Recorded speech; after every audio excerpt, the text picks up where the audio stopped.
माझ्या जीवनात दारोगाची घनदाट छाया पसरली असताना कोण म्हणेल मला प्रकाश? असा कोणता प्रसंग ओढवलाय तुमच्यावर? एकदा सांगितलं ना, मी प्रकाश नाही, मला प्रकाश दिसत नाही, मला फक्त एकच दिसतं, तो म्हणजे अंधार. काय अंधार? आणि तो कसला? तो तुमच्या हृदयात सतत ठेवत राहणारी प्रकाश झोप मावणार कोण आहे? हा कोण? तुमची पुतणी, माझी वहिनी. असा मोगाम बोलून ठेवतो नका. काय बोलत असेल ते उघड बोला. यासाठी मी तर तुम्हाला इथे येताना पाहिलं आणि त्याच वेळी ठरवलं हीच संधी आहे तुम्हाला जाब विचारण्याची. कसला जाब विचारणार आहेस? तुमच्या पुतणीच्या वागण्याचा.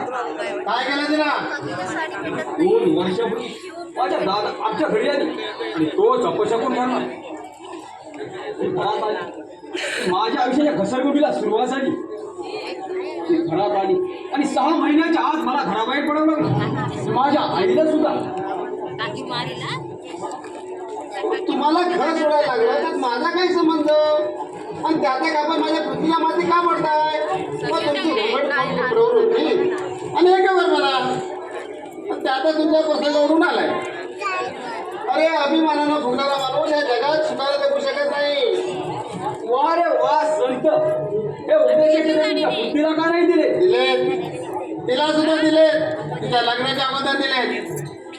तुम्ही शिकू नका मला. आणि तिने जे केलंय ते योग्यच केलंय. स्वतःच्या दिलालाही सासूला घराबाहेर काढलं, हे योग्य करा दिले का? पण तुम्हीच करणार त्याला, माझी बुद्धी नाही. आणि मी म्हणतो तुम्ही थोडा विचारानं समंजसपणाने घेतला असता, कुठं बिघडलं असतं का? हो कशी झाली तरी तुमची वडील भावना होती ती. ते कळतं मला, ते न कळलं काय कुकुला बाळ नाही मी. झालं तिला बघा तेव्हा तू 10-12 चाललेला आणि नम्रपणा नाही. अरे घरोघरी अशी रडगा नाही करतात एकमेकाचा द्वेष. मस्त कुठे येणार प्रकाश पैशाला पाण्यात दिनात. समजा तुमच्या दोघांचे खडके उडत होते, दिवसांचे वाढत होते, हे तुमच्या भावाला कळत होतं ना. म्हणजे दादाचा माझा प्रेम आहे, कुठं गेलं ते? होय, माझ्यावर माझ्या दादाचं प्रेम होतं, पूर्वी होतं, पण आता नाही. वहिनीनं घरात पाऊल टाकलं आणि त्याच वेळी माझ्यावरचं दादाचं प्रेम हिरावून घेतलं तिने. हे म्हणते ना उकरून काढत काय अर्थ आहे? प्रकाश ही तुमची अवस्था पाहिली ना फार वाईट वाटतो, पण करणार काय? पुढे यायला संकट आला तुम्हाला तोंड द्यावं लागणार, त्यातून मार्ग काढलाच पाहिजे. बरं सध्या आता कुठे? हो राहतो पुढे तरी, हे जग काही ओस पडलेलं नाही. त्या एवढ्या जगात जिथे आश्रय मिळेल तिथे राहतो. असं करू नका प्रकाश. तुम्हाला परक्या माझ्यावर जाऊन राहणं हे धोकेच आहे. त्यापेक्षा असं करा, तुम्ही माझ्या घरी चला. कोण म्हणतो परक्या माणसाकडे राहणं धोक्यात आहे म्हणून? स्वतःच्या घरात राहून तरी कुठे ठेवतो ते धोका? रक्ताच्या नातेपेक्षा जोडलेल्या मित्रांपासून नात्याने प्रेम देतं. त्या आयुष्यात जगाने पटवून दिलंय मला. आतापर्यंत स्वतःच्या घरात राहिलो मी, काय मिळालं मला? उपहास, निंदा. त्यांच्या जीव गेल्या प्रहराने माझं मन अगदी रक्ताबंबाळ झालं. आता ती मला सहानुभूती दाखवता. मला तुमच्या सहानुभूती शब्द नकोय. बंद करा तुमची सहानुभूती. मला शब्द नकोय, मला शब्द नाही तुमच्या कळण्यात ठिकाणे. बस जास्त बोलायचं नाही आता. प्रकाश प्रकाश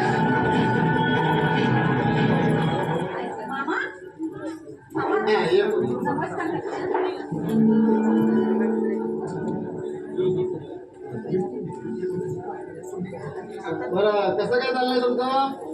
कोणाशी भांडत होता तुम्ही? तू ऐकत की काय? अहो ऐकणार म्हणजे काय? केवढा मोठा आवाज चालला. कोणाचा होता? प्रकाशचा आवाज मोठा असणार. प्रकाश, त्याला ही जागा कधी सापडते भांडायला? रस्त्यावर वाटलं काय म्हणलेलं बरं असं त्याला वाटतं. तो काय समोर तमाशा करतो, भावाला माझ्यावर काढतो आणि स्वतः कसा वाटतोय मग तर सांगत नाही. बरं तू कशी आहेस? तुमच्या आशीर्वादाने अगदी पूर्ण सुखात आहे. माझ्या या सुखाला कुणाची दृष्ट नको लागू दे म्हणजे झालं. आता विकास अजून कुठे आले नाही नाही, यायची वेळ झाली आहे त्याची. आणि कुमार तेही नाही आले आहेत. उशीर व्हायचा असेल ना तर सकाळी सांगून जातात ते. अगदी आज्ञाधार काय तुला ती वीर म्हणू नका हो बाबा, भाऊ म्हणा. अगदी सख्या भावाप्रमाणे वागतात ते माझ्याशी. त्यांचा मोकळा आणि भाबडा स्वभाव पाहिला ना की असं वाटतं की माझा सखाच भाऊ आहे. मानलं तर सगळं आहे. कुमारला ती भाऊ मानते पण शेवटी तो तुझा धीरच आहे. त्या धीराबरोबर वागताना थोडी काही मर्यादा तरी बाळगावी लागते. बाबा बाबा काय सांगायचंय तुम्हाला? माझ्या भाईंबरोबर असं काही सांगू नका हं. मला नाही आवडणार ते. असं नाही बोली ग, तुझं मन दुखवायचं नव्हतं तर तुझ्या चांगल्यासाठी. राहू द्या, तुम्ही बसा. आणखीन काही मला सांगू नका. बसा, मी आले.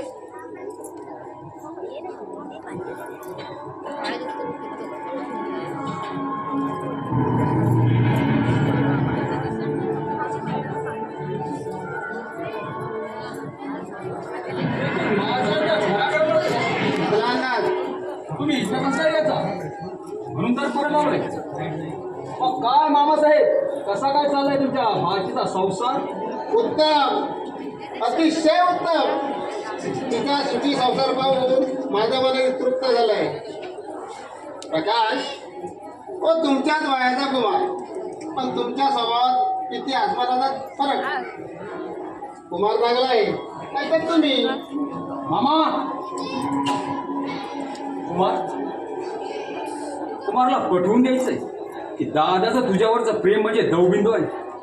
चालव तुझी शक्कल. हीच वेळ आहे त्याला धडा शिकवण्याची. त्याला धडा शिकवता शिकवता मंदाव सुद्धा चांगली सद्गत घडवते. एकाच दगडात दोन पक्षी, मंदा आणि कुमार. कसला विचार करताय प्रकाश? तुमच्या बोलण्यात किती तथ्य ते पडताळू पाहतो. मामा मी फार मोठी चूक केली. काय चूक केली? आणि कसली? विकास बरोबर मंदाचं लग्न लावून दिलं. काय वाईट केलं मी? हो, वाईट आणि चांगल्याचा फरक मला कळत नाही प्रकाश म्हणून तर फसला. पण यावेळी मंदाचा संबंध आयुष्य बर्बाद होणार आहे. मला ज्ञानाच्या झाडे शिकू नका. काय बोलायचं ते स्पष्ट बोला. मला माझ्यावरती विश्वास पडणार नाही पण काही गोष्टी तुम्हाला सांगितल्याशिवाय समजणार देखील नाही. त्याचं शालेय जीवन संपूर्ण डोकावून पाहिजे पण नको. अतिशय घाणेरडा आणि खेळसुद्धा वर्तनाचा तुम्हाला हे तुमचा अशाच माझा कुमारबद्दल मात्र माझं मन साशंक होत आहे. म्हणून सांगतोय मंदाला 4 पावलं दूर ठेवा. याचं तिथं सुख आहे की तुमचा समाधानाबरोबर आहे. प्रकाश प्रकाश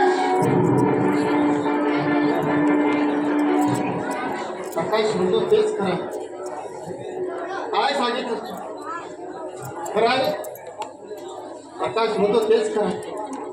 कुमार धूर्त आहे. खरोखर कुमार धूर्त आहे. काय माझा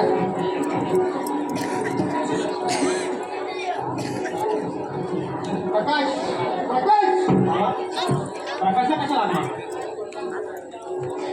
तो तर आताच गेला. म्हणजे तुम्हाला भेटला तो? मला तर भेटला तुम्हाला काही बोलला नाही? नाही. थांबला नाही मग बोलणार कसा? पण असं झालं काय? तुम्ही त्याशी भांडण केलं का त्यानं? तो भांडायला आला नव्हता. मग तो मला सावध करायला आला नव्हता. सावध हो म्हणजे आता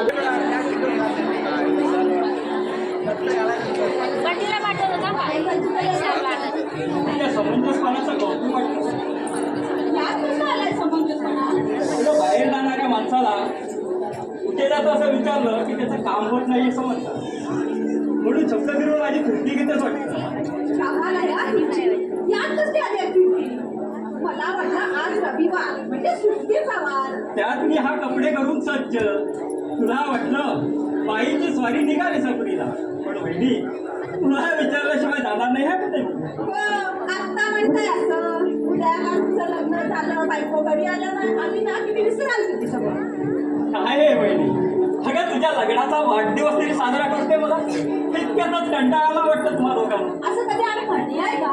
आता तू माझ्या लग्नाची गोष्ट काढलीस की नाही, त्याचा तो करताय. मी तुम्हाला नकोसा झालं. अगं बाई, कमालच झाली. हे माझ्या आता लक्षातच आलं नाही. आणि तुम्ही बोलायला लागलात ना की अगदी सतत ऐकतच राहावं असं वाटतं. वा, फारच छान. मग मी आता एकसारखा बोलतो, काहीतरी बडबडतो. मी बोलतो तू आहे, पण काय बोलू मी. काहीही बोला, अगदी काहीही वेळासारखं बोला, मला अगदी ऐकायचंय. बोला ना, असे पाहताय राहिलात वेड्यासारखे. बोला. मी अजून सुरुवात केली नाही तो पण असं म्हणते. पण खरं सांगू, वेळा काहीतरी बोलू लागला ना की तुझ्यासारखी शाणी माणसं दूर जातात त्याच्यापासून. आता मात्र खरंच वेडेपणा झाला तुमचा. होय, वेडाच आहे मी, तुझ्या मायेचा वेडा. वहिनी, तुझ्याकडे एकदा पाहिलं ना की पुन्हा पुन्हा पाहतच राहूच वाटतं. असं पाहण्यासारखं आहे काय माझ्यात? वहिनी, तुझ्याकडे पाहिलं की आईची आठवण येते का मला? आणि आई किंचितही दोघीत फरक नाही. तेच नाक, तेच डोळे. वहिनी, आईचं बोलणं सुद्धा आठवत नाही, इतका लहान होतो मी त्यावेळी. रूपरेखा सुद्धा आठवली नसते. पण या प्रतिमेच्या रूपानं आईची नयन मनोहर मूर्ती डोळ्यासमोर नाचू लागते. आणि तुला पाहिलं की वाटतं मूर्तिमंत आईच माझ्यासमोर उभी आहे. वहिनी, तू वहिनी नाहीस, वहिनीच्या रूपाने मायेनं जगवणारी आई आहेस. आई शंकराजी का कसे. पण वळवाचा पाऊस येतो आणि क्षणातच निघून जातो. तो वळवाचा पाऊस आहे, मी तुझा धीर आहे. आई, आजूबाजूच्या घरात बिल वाजायचे खटके उडताना ऐकले का? की नाही नाही ते शंका येतात मला. ज्यांचे खटके उडतात त्यांच्याजवळ आपुलकी नसते. मिळून मिसळून राहण्यासाठी आपुलकी हवी असं आहे. तुम्ही बोलू लागलात ना की सतत असं ऐकूनच राहावं असं वाटतं. असं वाटतं की माझे भाई माझ्याशी कधीच भांडणार नाही. आणि भांडले कटले ना अगदी जेवढ्याच तेवढे. मग आम्ही काय कोण कोण बोलू. कोणाबरोबर गोड गोड बोलतेच वहिनी. या थापाड्याबरोबर बोला बोला. आम्ही आणि कशाला उभा तुमच्या थांबवण्याची. आम्ही आपले चाललो. अरे कुठे चालला? आणि मी थापाड्या काय? अरे एक नंबरचा थापाड्या आहेत बघ. सकाळी 9 वाजता येतो म्हणून सांग आणि 10 वाजले तर इथंच बैस. या वहिनी बरोबर गप्पा ठोकी. पण काय रे, हे असं करताना मला अगदीच कसा विसरला. बरं आहे बा तुझं. विसर पाहिलंच वहिनी, राग आला या तुझ्या भाऊजीला. अरे राघोबा, कुठे चालला? त्यांना राग येण्याचं कारण मीच आहे. त्यापेक्षा मीच जाते कशी थांबा बाबा. वहिनी. अहो तुम्ही कुठे चालला? म्हणजे माझ्या बोलण्याचा राग आला वाटतं तुम्हाला? बरं बुवा, आता मात्र मीच जातो. अहो भाऊजी, आता मात्र राग गेला म्हणायचा तुमचा. हो, राग गेला रागाबरोबर. आणि आम्ही आला भाजीबरोबर. अरे भाजी घेऊन आला? होय, भाजी घेऊन भाजी पाव किलो भाजी. बघा, भाजीवाला हा भाजी घेऊन आला. भाजीवाला हा भाजी घेऊन आला. दुधी मिरची लाल तांबटे कोबी फुलवर सुंदर मोठे. दुधी मिरची लाल तांबटे कोबी फुलवर सुंदर मोठे. भाजीवाला हा भाजी घेऊन आला. ताजी ताजी याची भाजी यालाच सगळे होऊन राजी.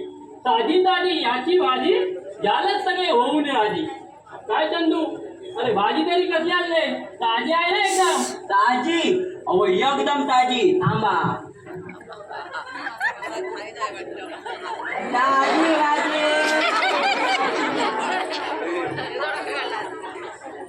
केली भाजी.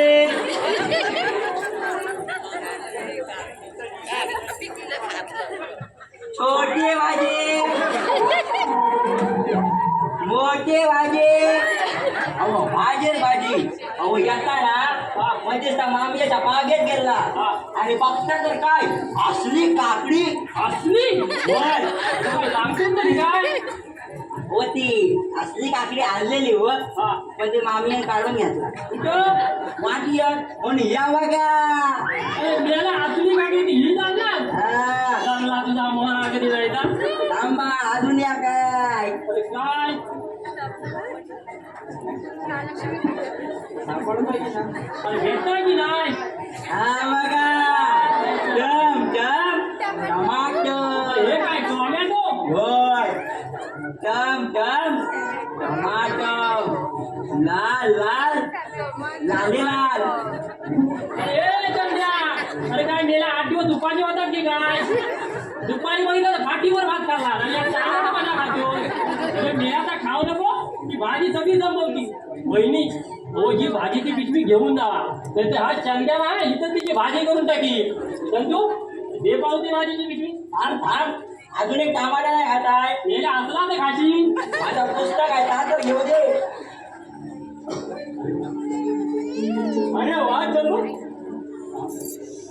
घेऊन जा करता करता अभ्यास सुद्धा करतोच वाटतं हे अरे कसलं पुस्तक आहे रे तुझ्या हातात अव कारणाशिवाय इंग्रजी येणार अरे कालनाशिवाय नाही ना का कॉर्नेशन मग तास्ता सगळा मुसाल केरात पण काय रे हे कॉर्नेशन कारणाशिवाय कुठं फिरत होता अहो, बाकी काय नाही हो त्या जाता जाता ह्याच्यातला शब्द पाठ करत होता ता कसा माणसानं कामात काम केला ना तर का माणूस म्हणजे आता तू माणसात येत चालला असते रात्रीच्या शाळेत जातो इंग्रजी शिकतो चंदू अरे ज्याला इंग्रजी येत नाही ना तो माणूस म्हणून ओळखला जात नाही पण या जगात वय ना होय मग I am going in the पाचलच्या इंग्रजी school and I am talking इंग्रजी गेल्या आधी मराठी बोल नंतर इंग्रजी बोल गेल्या धड मराठी पण येईना धड इंग्रजी पण येईना पण काय रे ओळखत येईना का ते इंग्रजी बोलू लागला असते बरं कुमार निघतो मी आता हा अरे का वगैरे घेऊन जा. अरे चहा वगैरे काही नको या चंदून भाजी आणला म्हणून बरं झालं नाही तर मी घरात माझा मार खाल्ला असता अरे माझ्या आई पण भाजी आणायला सांगितलं होती ती विचारलो बघ ती जाताना भाजी घेऊन जायचे बघ बरं वहिनीच सांग मी गेलो म्हणून वाट वाट वाट वाट वाट वाट किती होतो मेल्या अरे आता मी धोब्याकडे त्याच्यात कपडे दे हा. त्या मला घेऊन एक सांगेन हा. तर मी पण तुझ्यासोबत येईन. चल जाईन कुठे येईन कुठं धोब्याकडे येईन अरे मेला त्या धोब्याकडे कपडे टाकण्यापेक्षा ना त्या राजकोटीत जे उघडचे घालतो ना 8 दिवस तर ये भाई वही, काय पाहिजे सकाळी ना थोडंसं शिरा करून ठेवलाय खाता की नाही दादा आल्यानंतर खाईल आता मी तुमच्याशी बोलणार नाही हं. तू बोलली नाहीस तर मी बोले निष्ठा बोले ते आई तुला कंटाळा आला ना ते बोलून लक्षात तू पाहिजे इकडे ये ना वाईट होऊन जाणार. अजिबात बोलणार नाही असं अगदी मनापासून सांगतेस ना हो हो अगदी मनापासून सांगते आम्ही सांगितलेलं मात्र ऐकायचं नाही पण बोलायचं तरी कशाला त्यांच्याशी बरं बुवा अच्छा आमच्या वहिनी साहेबांची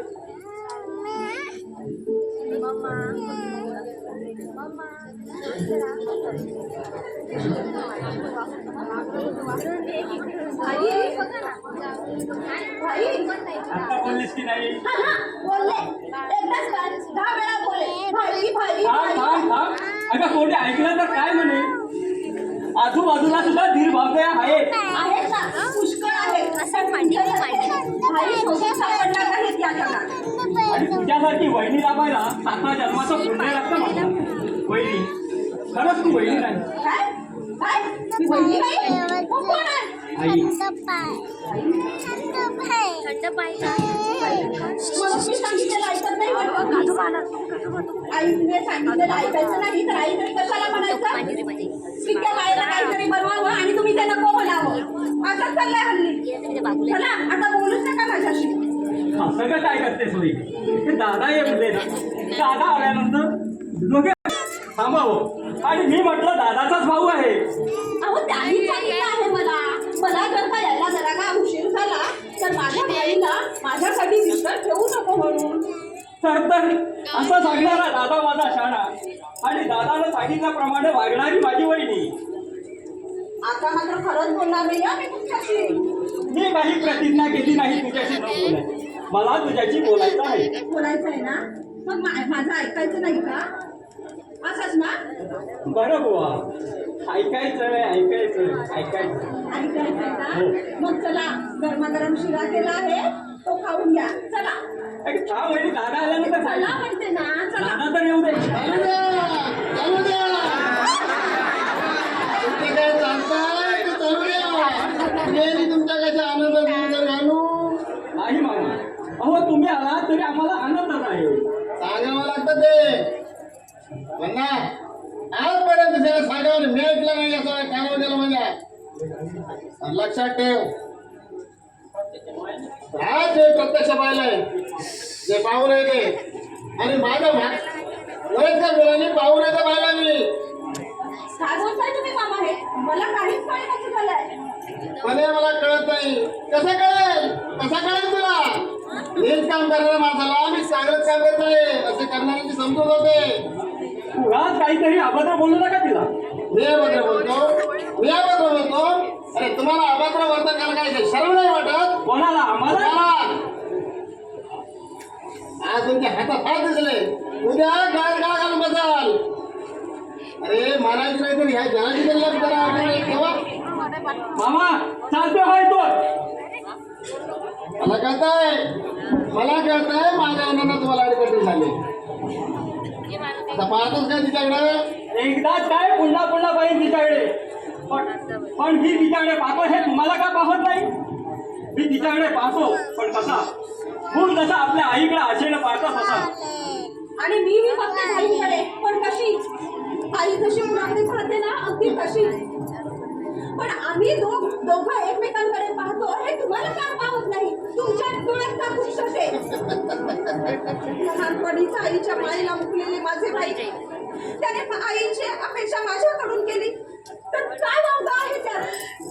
तोंड बघा इथं, तोंड बघा.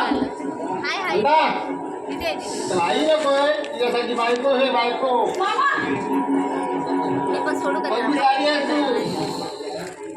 मला वाटतंय मी जे काय करतोय जाण्याची कुवत नाही तुझ्यात. मामा मला वाटलं नव्हतं की या 4 महिन्यात तुमच्या इतका बदल होईल याचा. आणि मला हे वाटत होतं की 4 महिन्यात तुझ्या आई बाबाच्या नावाला कल करायचे बरोबर. मामा आधी परत काय दुःख दिलं आहात तुम्ही मला? निघा इथून, निघा म्हणते ना. तुमचं तोंड काळं करायचं. का तुझं काळं तोंड बघायला मी कशा सांगतोय? पण जाता जाता तू कोणाची मुलगी आहे हे सांगायला झालं घरातून पाहून उचलणार नाही मी. झालेल्या प्रसंगाची जाणीव करून दिली तेवढी पुढे झाली मामा. तुझं बस म्हणता तुला असं वळा मागायला जाता ना तुझी आई बाप तुला घराला कोणता आता तरी विचार करायला पाहिजे होतीस. काय रे सोन्या, स्वतःला सच्च्या भावनेवर अशी काळी प्रत लटकवू शकत ना तू तुझ्या आयुष्याला मूठ बांधला कशा आयुष्याचा नाही फिरलास. हे न कळण्या इतका निर्बुद्ध नाही मी. माझी वडील होता हे तिच्याशी कसं वागावं हे तुमच्यापेक्षा चांगलं कळलं. मामा तुमचं मन पापी आहे आणि पापी माणसाला साराच्या पापी दिसतं. अरे पापी बोलायचं आता प्रत्यक्ष पाहिलंय मी. पण पाऊस स्वस्त वाटणार नाही त्या जगाला उडून सांगणार नाही मी की एका जाईच्या पोटी जन्म घेतला 2 भावांपैकी तुम्हाला हा विचारी माणूस नीट काम करू शकतो. मामा मामा तुमचं तोंड काळं करा इथून. जा इथून. या पुढ्याचा एक शब्द सुद्धा बोलू नका. निघा म्हणते ना, निघा नाहीतर काय करशील तू? हे सुरू बोलणार तू जीव आहे ना काढ लावतेस. कोणासमोर बोलते याची काय कल्पना? चांगलीच कल्पना आहे मला. संशयाने बेजार झालेला बेजबाबदार माणसासमोर बोलते आहे मी. याची पूर्ण जाणीव आहे मला. त्या सख्या मामाबरोबर असं गुरमड होतं शरम नाही वाटत तुला? आणि स्वतःच्या भाजीबद्दल अशा पापी संशय घेताना तुम्हाला शरम नाही वाटत? मामा संशयानं पकडलाय तुम्हाला, पण लक्षात ठेवा संशयासारखा दुसरा रोग नाही. एकदा जळला म्हणजे त्याचाच शेवट होतो माणसाचा. पण मामा तुम्ही ज्यांच्यावर संशय घेताना त्यांच्या मनाची काही फरक त्याला कसली आधी आहे परत? बोलून चलून पशू कोण बसू? तुम्ही काय कधी चोरून दिसता तुम्ही?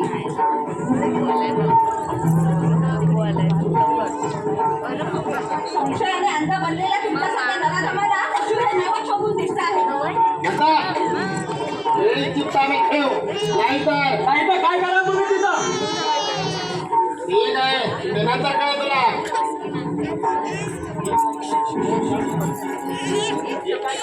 जे काय करायचं असेल ते खुशाल करा. आमच्यावर कितीही वाईट प्रसंग येऊ द्या, त्याची तुम्हाला का भीती? मामा आता एकही शब्द न बोलता निघा भाऊ इथून. निघा म्हणते ना. आई पाहता काय, मारा धक्के आणि बाहेर घालवा त्यांना. मला वाटलं होतं भाजीची विचारपूस करायला आलाय हा मामा, पण हा मामा कसला, हा तर एक आग लावेल. या घरात अजून थोडा वेळ थांबला ना तर पुढे घराला आग लावून टाकेल, मग घर पेटवून टाकेल. बाई पाहता काय, जा म्हणते ना. या अंगाला हात लावून तर बघ. तुझ्या वेळेला कुठं नाही, लक्षात ठेव. खावा नाही तू. आवाजच? रस्ता बनवला दगडाला तू. लक्षात ठेव.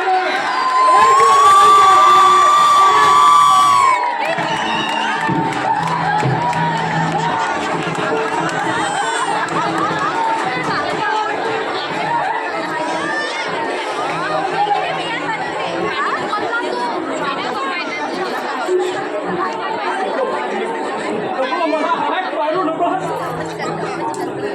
महाड वर करून तुझ्याकडे पाहण्याचं धाडस होत नाही ग. कसं धाडस आहे? त्याला तुझ्यासाठी आपलं आयुष्य घालावं, त्याला तुझं सौख्य मंदिर उद्ध्वस्त करावं, तुझ्या तोंडाशी आलेला तुकाचा घास काढून द्यावा. आपल्या शुद्ध अर्पणात आजच त्याला भावाच्यामुळे. त्यापूर्वी असं कधीच झालं नाही. आणि एकदा ते इथे आले, आपलं मागणं पूर्ण पाहिलंय त्यांनी. पण त्यावेळी त्यांना असं कधी वाटलंच नाही. पण आजच का असं वाटत पडलं? माझ्यामुळे हे सगळं माझ्यामुळे घडतंय ग, माझ्यामुळे. काही बाई, कोण म्हणतं असं की हे सगळं तुमच्यामुळे घडतंय म्हणून? आज मामा म्हणाले, उद्या हे सारं जग म्हणे. स्वतःच्या आईजवळ मध्ये हट्ट करणार नाही इतके हट्ट मी तुझ्याजवळ केले, आणि तू कसलाही विचार न करता निर्मळ प्रेम दिलं ते मला. प्रेम दिलं. पण या उद्या मामासारखी दुबळ्या मनाची माणसं त्याचा नेहमीच फायदा घेता. पहिली या ताट्यात आपल्या वागण्यात बदल करायला वागण्यात यापुढे तू माझ्याशी बोलू नको. बाई, असं बोलावं तरी कसं तुम्हाला? सांगितलं ना मला भाई म्हणून हाक करू नको. तुझा भाई मेला काय बोलताय तुम्ही? जगाने अधिक काही बोलू नये यासाठी अखेरचे बोलतोय. ज्या दिवशी तू या घरात आलीस त्या दिवशी मी माझ्या दुःखाचे अखेरचे अश्रू बाहेर टाकले. मला वाटलं आता माझं दुःख संपलं. त्या पुढे माझ्या डोळ्यातून पाणी आलं तर ते आनंदाचं येईल.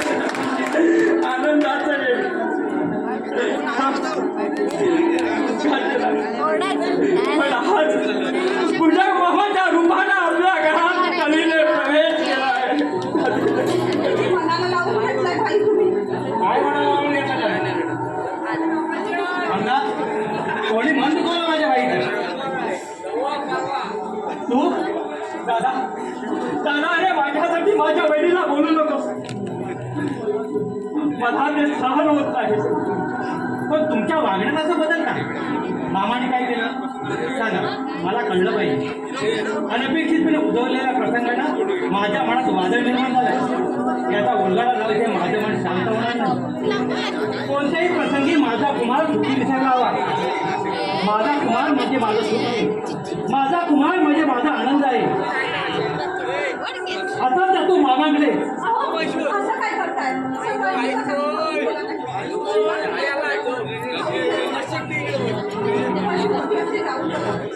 कुमारनं घेतला हा? दादा, अरे तुझीच वाट पाहत होतो.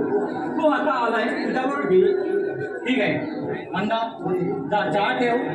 कुमारला घेऊन मी आलो. दादा कुमार, आई वडिलांच्या मायेला तू लहानपणी फारका झाला. आम्हा दोघांकडे किती आशेने पाहतो.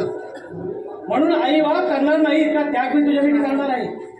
कुमार, सध्या हे जग फार वाईट आहे आणि या जगावर दाखवायचं आहे की कुमार आपल्या भावावर किती प्रेम करतो ते. दादा कुमार,